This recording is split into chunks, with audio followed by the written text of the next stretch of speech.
invite our distinguished gathering to stand for the arrival of our special guest, the Asantehene, Otumfuo Osei Tutu II.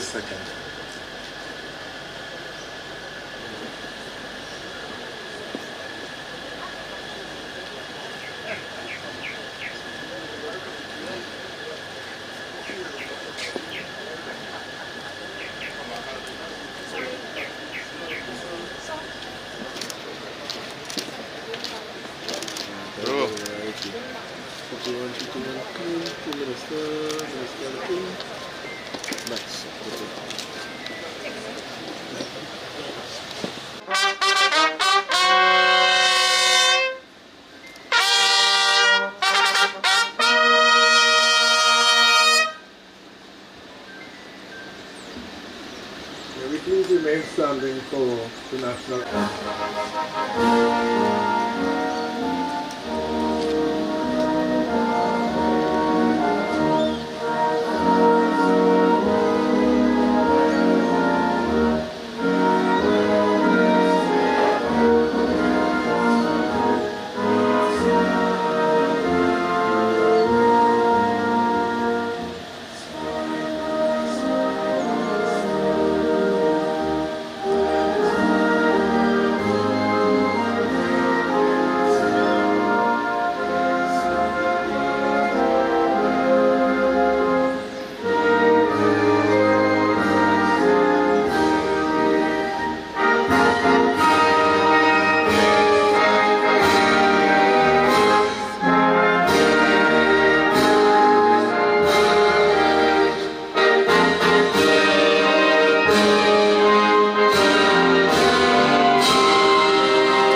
And underscores the vibrancy of our cultural links with your kingdom, Ghana, all of Africa, and with other regions of the world in the present time. It is said that a river that forgets its source soon dries up. We are privileged in this country to be able to celebrate the confluence of so many rivers of cultural diversity, and Otumfuo's presence here today is an extra special honor as we celebrate emancipation and our Pan-African heritage. At the heart of our emancipation celebrations is the triumph of the human spirit, the struggle of the downtrodden against cruel and sustained forms of oppression, the casting away of the shackles of human bondage, both physical and figurative. Our celebration is about the re-imaging of ourselves and the continuous reimagining of our potential, as we acquire and instill more knowledge of our past and our long-standing traditions of governing ourselves, which centuries of chattel slavery attempted to erase from our collective memory banks. Our celebrations are also about the dissemination of that knowledge, along with the concomitant wisdom that is distilled through its application for the benefit of all peoples. There is an old maxim which states that the rain does not fall on one roof alone. Adversity is overcome together, and good fortune is doubled when shared. Both the hardships of the past and the blessings that have accrued to our modern society from the struggle to overcome are experiences to be shared for the common good with everyone. We recall with particular solemnity and also with much admiration the presence of Asantehene's royal relative and forebear, Nana Kofi Ntim, Prince Kofi Ntim, in this country during our British colonial past. One particularly outstanding contribution of his at this very site, while working with the governor and the then military establishment, was that of designing and leading the construction of the signal station here at Fort George in 1883. That Victorian-style structure served both the port and the army in the days when the strategic positioning of forts such as these was essential to the defense of the territory. Today, Fort George retains a special splendor for the lovely view it still affords us of Port of Spain and its environs. I can well imagine that by way of accessing his inner spiritual peace, Nana Kofi Ntim could, in all tranquility, look out with a vision that not only took in the harbor below, but also permitted him to see with his mind's eye all the way back to the proud and lofty Asante capital of Kumasi and the Golden Throne, despite his actual physical distance from home. We can take to heart from his achievement and all of our past triumphs that even the seemingly most meager portion of divine essence residing within us is bigger and more forceful than the most gigantic of challenges that lie before us. Meda Wase, I thank you. It is now my pleasure to call on Ms. Nezian Ranut, Heritage Preservation and Research Officer of the National Trust, to bring us special words of welcome. Your Royal Majesty, Otumfuo Osei Tutu II, the Asante Hene, Senator the Honorable Randall Mitchell, Minister of Tourism, Culture and the Arts, Senator the Honorable Dr. Amory Brown, Minister of Foreign and CARICOM Affairs of the Republic of Trinidad and Tobago, the Honorable Penelope Beckles Robinson, Minister of Planning and Development, Senator the Honorable Paula Gopi-Schoon, Minister of Trade and Industry, Your Excellency Samuel Ya Nsia, High Commissioner for the Republic of Ghana to Trinidad and Tobago, other specially invited guests, members of the media. I am Nezian Ranut, and on behalf of the National Trust of Trinidad and Tobago, I extend a warm welcome to you all. Our organization, established in 1991 under the National Trust Act, is dedicated to preserving and safeguarding the natural and tangible heritage of our twin island nation. Through advocacy and the promotion of historic legacies, we strive to bridge the gap between the past and the present, encouraging reflection on our history and inspiring a brighter future. We are particularly happy to be here at Fort George, one of the many significant sites on our inventory of heritage assets, as it unveils the captivating stories of our past. Just yesterday, we commemorated 185 years since legal emancipation of the enslaved. On this occasion, we acknowledge a connection rooted in history and shared ancestry. Aside from an obvious ancestral connection, the 20th century Pan-Africanist movement further strengthened these ties, resulting in cultural exchanges and profound tributes, such as Lord Kitchener's anthem, Birth of Ghana, a celebration of Ghana's independence in 1957. Great leaders like Kwame Nkrumah continue to be cherished legends, revered not only by our social and political figures of the past, but also by the present generation, many of whom have embraced African-centered values. No doubt, our shared experiences unite us in a powerful bond of solidarity and mutual respect. As the agency responsible for preserving our tangible and natural heritage, we cannot overlook the efforts of our ancestors who, despite facing dreadful circumstances, contributed significantly to the contribution of historic landmarks like Fort George. Their resilience and sacrifices paved the way for Trinidad and Tobago we know today, and we honor their memory as we work to preserve their legacy. Fort George, formerly known as La Vigie, holds a prominent place in our history. Constructed in 1804 under the direction of British Governor Brigadier General Sir Thomas Hislop, it stands as a testament to the island's fortification during the Napoleonic Wars. However, it is crucial to recognize that Fort George, like many structures of that time, was built on the backs of the enslaved. Approximately 750 enslaved individuals were recruited to build Fort George, and their contributions were invaluable. Among the enslaved was Jonas Muhammad Bath, born in the region previously referred to as Senegambia.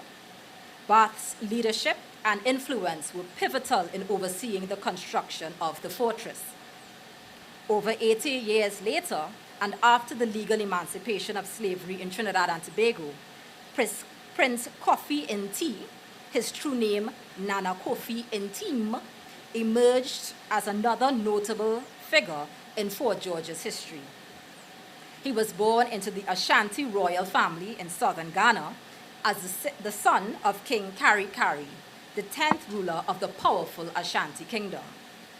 The Ashanti Kingdom had a long history of conflict with the British, spanning over 400 years, before eventually falling under British rule. In 1874, King Kari Kari signed the Treaty of Fomena, bringing an end to the Sagrenti War of 1873 to 1874. This significant treaty resulted in the release of captured Ashanti individuals, but it also required the Ashanti to pay an indemnity of 50,000 ounces of gold, relinquish claims to part of their territory, Elmina, and withdraw their army from the coastline. As part of the treaty, 2 royal sons, including Prince Kofi Ntim, were sent to England for education. He was baptized and given the English name William, and he received his education in both England and Trinidad before being appointed to work closely with the army and the Governor General in Trinidad. Kofi Ntim left an indelible mark on Trinidad's landscape by designing and leading the construction within the precincts of the fort, a Victorian-style building in 1883, which served as a signal station for the port and army. Upon completion of the signal station, Kofi Ntim embossed his initials, WKN, onto the structure, signifying his pride and ownership of the project. While these initials have since been erased due to rehabilitation, the signal station remains a testament to his legacy, still standing here today as a symbol of our shared history. Prince Kofi Ntim later journeyed to Barbados and Sierra Leone before returning to England, where he lived until his passing. His contributions to Trinidad's history and culture endure through the signal station he designed. Today, Fort George stands as an important historical landmark and a viewpoint that offers insights into our past. It symbolizes the shared history of enslaved Africans and the contributions of individuals like Prince Kofi Ntim, whose legacy continues to resonate. Before I conclude, I would once more like to welcome His Majesty Asantehene Otumfuo Osei Tutu II. It is my sincere hope that our countries can engage in an open and broader dialogue about the role and impact of all nations involved in the slave trade and slavery. We must also recognize and acknowledge the enduring contributions of Ghanaians, citizens from other African nations, and Africans in the diaspora to the spirit of Pan-Africanism, a force that continues to shape our present. By fostering such discussions, we can further strengthen our ties and promote deeper understanding. Together, we can embrace our shared heritage, learn from our past, and work towards a brighter future. I thank you. Your Royal Majesty, Otumfuo Osei Tutu II, my cabinet colleagues, the paramount chiefs and chiefs of Ashanti, other distinguished guests, specially invited guests, members of the media, good morning. On behalf of the Ministry of Tourism, Culture and the Arts, it is a privilege to bring greetings today at the historic Fort George here in St. James, Port of Spain. As Minister, I am deeply honored to address you on this momentous occasion, celebrating the remarkable historical significance of Fort George and the invaluable contributions of Prince Kofi Nti of Ashanti, West Africa, in constructing the signal station atop this majestic fort. Fort George is a timeless emblem of our nation's past and holds a special place in our hearts and minds, for it bears witness to the interwoven threads of history that have shaped the cultural tapestry of Trinidad and Tobago. Originally built under British rule, the fort served as a strategic vantage point to safeguard our beloved islands from potential threats and incursions. But it is the signal station constructed by Prince Kofi Enti of Ashanti that adds a profound layer of significance to this iconic landmark. Today, as we delve into the historical significance of Fort George, we can also recognize the transformative impact that this site has had in attracting visitors from near and far. Fort George stands as a testament to the global connections that have defined our history and enriched our cultural heritage. Travelers in search of authentic cultural encounters find solace within the walls of Fort George as they learn about the astonishing tale of Prince Kofi Enti, a man whose journey from West Africa to our shores left an indelible mark on our collective identity. This exemplifies the resilience, determination, and ingenuity that runs through the veins of our nation. His contribution on the island of Trinidad, and more particularly to the construction of the signal station, reflects the lasting legacy of African heritage and traditions that have become an inseparable part of our Trinbagonian life. Your Royal Majesty, your presence here today serves as a profound reminder of the enduring ties between Trinidad and Tobago and Ghana. Your visit honors the shared history and cultural exchanges that have enriched both our nations. Your presence symbolizes the strength of the bonds we have forged and serves as a beacon of hope for future collaborations and partnerships. Fort George, with its rich historical narrative and architectural splendor, stands as a magnet for cultural and heritage tourism.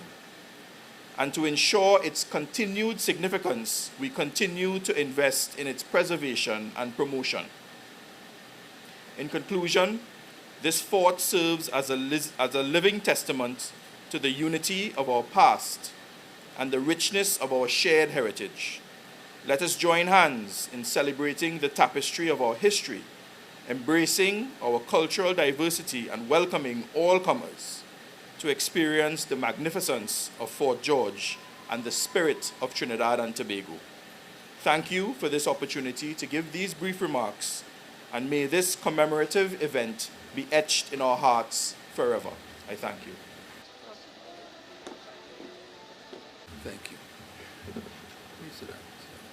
The Minister of Tourism and Culture, the Honorable Ministers of State here present, my delegation and I are here with emotion as I stand here, at the same time with joy.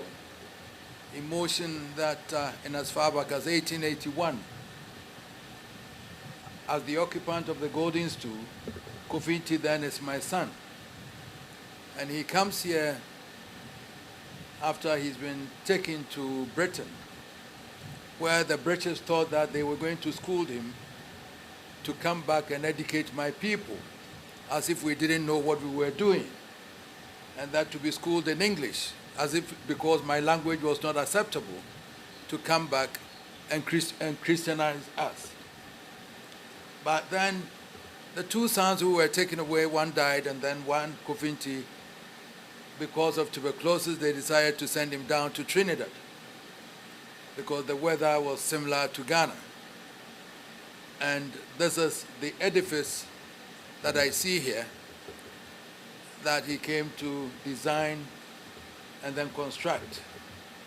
So what the British thought they were sending him away, I get a benefit of my brothers and sisters here in Trinidad with this edifice as I stand here. So to me, it is gladdening for me to be here to see this from 1883, and for me now as the occupant of the Golden Stool standing here to look at this edifice and say that, and proudly say that my son designed and built it.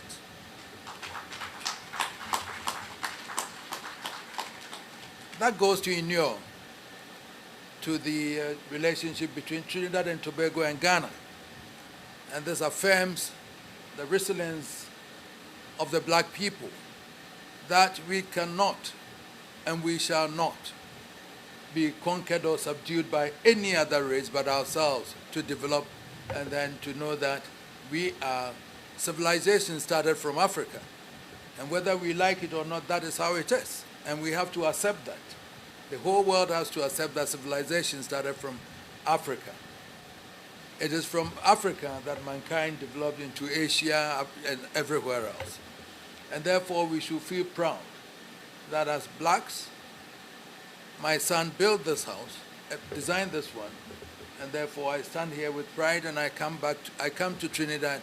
When they took my people away from Africa through that gate of no return, they thought I was not going to come back, and I'm here. And I've had people from here also coming to Ghana. So the gate of return couldn't stop us. And we are here now to witness this. The name Kofi Nti will stand forever. The Asante Kingdom will stand forever with Trinidad and Tobago. And I can assure you that I'm here with pride, standing under this roof, which was designed and constructed by my son. So I thank you very much for this honor of bringing me here. I thank the government and people of Trinidad and Tobago for letting me experience this edifice of a signal that contributes to the security of Trinidad and Tobago. Thank you very much.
Oh,